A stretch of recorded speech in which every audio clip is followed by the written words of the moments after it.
Welcome back again to my YouTube channel. So, panibagong araw, panibagong vlog po tayo ngayon. And guess what guys ha? May bago tayong pag-uusapan ngayon na bagong utangan. Yes po. Alam mo ba, kalalabas niya lang nung isang araw. And napansin ko ha, nung dinownload ko siya kahapon, around 800 pa lang yung nagre-rate sa kanya. And ngayon, ang bilis niyang mag 1,000 ratings. Hindi ko napapatagalin pa. Makikita mo naman dyan sa thumbnail, ang pangalan nito ay si Kashalos. So, 66,000 pesos daw yung pinakang maximum na pwede mong mautang dito. And meron tong mataas na rating ha, 4.9 stars. O, diba?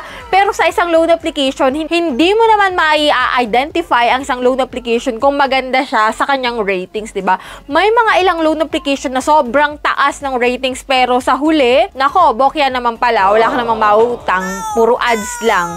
So, ito guys, tignan natin kung anong meron dito kay Kashalos Loan App Philippines. So, sa ang developer niya guys is RMJ Urdaneta City Prime Lending Corporation. So, ito nga guys, may 1,000 ratings na siya. And kung makikita mo dito sa kanilang application, easy to operate loan anytime. So, yan. Click on the loan to immediately authenticate and place the payment. So, check natin kung okay siyang utangan. Huwag ka muna mag-i-install, huwag ka muna magda-download hanggat hindi mo pa napapanood tong video na to. Kung hindi mo siya makikita sa Google Play Store, guys, ilalagay ko po yung link dyan sa comment section para makapag-direct ka na po dito kay Kashalos. Pero kung gusto mo naman dyan, guys, ng mga loan application na talagang subok na, 0% sa unang loan mo, and talagang maaasahan sa oras ng emergency, may iba pa po akong loan application na nakalagay dyan sa comment section. Pwede mo po yung i-click. Wala namang putong sa pilitan para makapag-direct ka sa kanilang application para hindi ka na mapunta kung saan saang application, no? Pero much better na manood ka muna ng reviews nila bago ka mag-apply. And eto nga guys, no? Bago tayo pumunta dito kay Kashalos, kung ikaw ay bago pa lang dito sa aking YouTube channel, ako nung Monday nag-announce na ako ng 5 lucky winners. And next week, nako! Last Monday na naman, may mananalo na naman ng ating pa-cellphone giveaway. Kaya kung ikaw dyan na hindi pa nakasubscribe, naku, i-click mo na yung subscribe button, mag-like ng video na to at mag-iwan ka na ng comment dyan sa comment section kasi meron tayong pa-weekly GCash giveaway. Yes po, linggo-linggo, may nananalo ng ating pa-GCash giveaway. And sabi ko nga kanina, tuwing last Monday of the month, may mananalo ng pa-cellphone giveaway. O diba, naghahanap ka lang dyan ng pwede mong utangan online, may chance ka na manalo sa ating pa-GCash at pa-cellphone pass. Ano bang inaantay mo dyan? Click mo na yung subscribe at mag-comment ka na dyan. And ito nga, dito na tayo sa pag-uusapan natin ngayon na bagong loan application na sobrang bilis ng pag-angat ng ratings niya, no? And yan nga po si Kashalos, so keep on watching guys.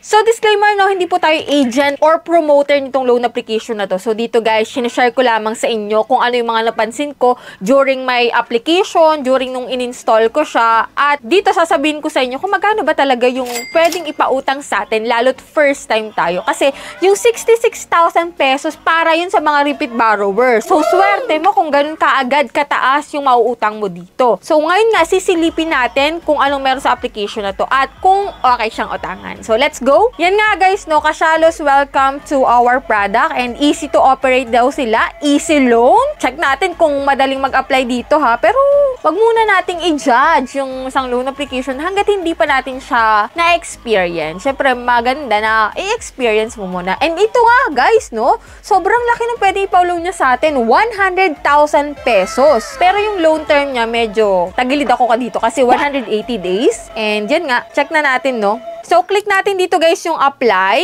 And dito kapag wala ka pang account, magre-register ka po using your active mobile number. And yan, i-enter mo lang yung code and click natin yung start. So, dito, pagka-register natin guys, kasi nga first time tayo, nabago na naman guys yung loan amount. Di ba kanina 100,000? So, doon sa ads niya, 66,000. Medyo nagugulahan ako kung magkano ba talaga. Magkano ba talaga Kashalos?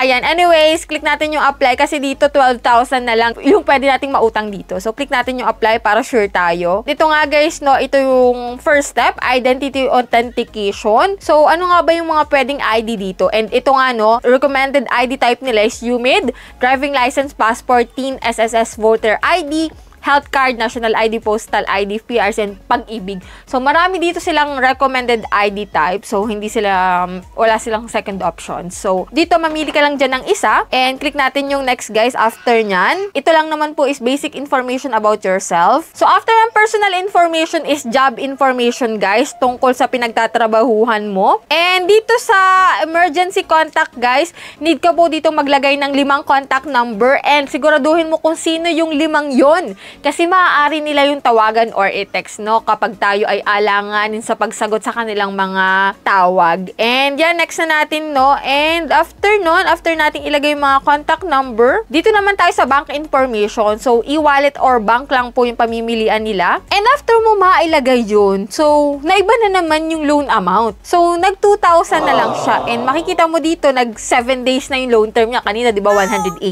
So, 7 days na lang. Check natin kung 2,000, buo ba nating marireceive yung 2,000. So, click natin yung loan now. Dito, guys, naiba na naman. And naiba din yung kanyang pangalan na imbes na Kasyalos, naging Wallet Cash. Ano to? Napakagulo ng application nila. Paiba-iba sila ng loan amount. And dito nga, guys, 3,000 na ulit. Dito sa 3,000, ang disbursal amount o yung ma-receive mo na lang po is 1,860 pesos. So, ano-ano yung mga binawas? Binawas doon yung processing fee na 950, may interest na 19 pesos at risk control service fee na 171 pesos. Kaya, naging total na lang is 1,860 marireceive mo. So, yan, okay ba sa'yo yung 1,860 na first time na maluloan mo dito kay Kasyalos na naging si Wallet Cash? And then, after nun, guys, after ko ma-submit yung loan details ko na yun, naiba na naman. Naiba na rin yung pangalan, Pocash na may 4,000 na loan amount. Ang gulo-gulo talaga, ha.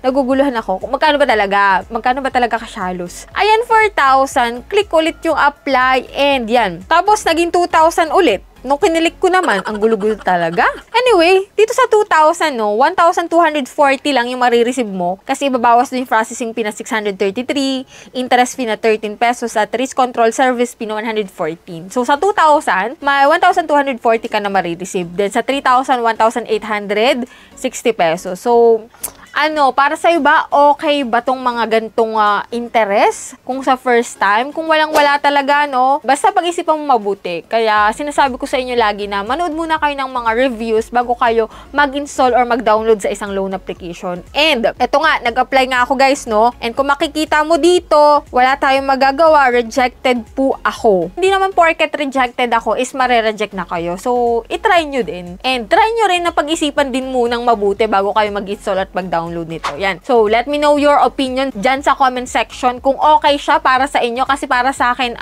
medyo mataas yung interest niya. And, wala akong napala dito sa pag-apply ko sa loan application na to. Pero at least, pinakita ko sa inyo kung anong madadatnan nyo once na nag-apply kayo dito. And, pinakita ko rin sa inyo na paiba-iba yung kanyang loan amount at paiba-iba din yung kanyang pangalan. So, kayo na lang talaga yung humusga sa application na to. So, ito, basta na ipakita ko sa inyo kung anong meron sa application, kung magkano na lang yung marireceive nyo at pwede nyong mautang. Pero depende to guys, pwedeng mas tumaas pa dito sa 2,000 or 3,000 yung ma-approve na loan amount sa'yo. So, iba-iba naman guys, no? So, yan lang guys yung vlog natin for today. Sana nagkaroon kayo ng konting idea about dito kay Kasyalos na naging si Wallet Cash, na naging si Pocash. Yan. So, paiba-iba. Sa mga hindi pa dyan nakasubscribe sa aking YouTube channel na ko, i-click nyo na yung subscribe button.